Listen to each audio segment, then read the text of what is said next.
शकुनी कंसापेक्षा सुद्धा भयानक मामा. भाचीच्याच लग्नात केलं असं कांड. हजारो लोक मरता मरता वाचले. मामा म्हणजे भाच्याचा किंवा भाचीचा हक्काचा माणूस. भाचा आणि भाचीचे लाड पुरवणारी व्यक्ती म्हणजे मामा. आपल्या जन्मावेळी आई वडील आजी आजोबांप्रमाणे निस्सीमपणे प्रेम करणारी व्यक्ती म्हणजे मामा. मामाचा भाचा किंवा भाचीच्या लग्नातही महत्त्वाची भूमिका असते. मामा असल्याशिवाय भाचा किंवा भाचीचं लग्न होत नाही. कारण मंगलाष्टका म्हणताना नवरदेव आणि नवरी यांच्यामध्ये असणारा अंतरपाठ पकडण्यासाठी मामाच लागतो. आणि त्यामुळे नवरदेव आणि नवरी या दोघांचे मामा तिथे अंतरपाठ घेऊन उभे राहतात. यावरून मामा किती महत्त्वाचा आहे हे आपल्याला समजतं. असं असलं तरी काही जण मामा भाचा किंवा मामा भाची या नात्याला काळीमा फासणारे प्रकार करतात. भाचीच्या लग्नात स्वागत समारंभातील जेवणात मामानेच विषारी औषध टाकल्याचा प्रकार घडलाय.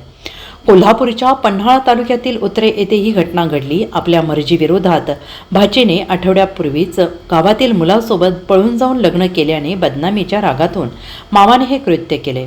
महेश ज्योतिराम पाटील असं या मामाचं नाव आहे. Bureau report, SBN Marathi.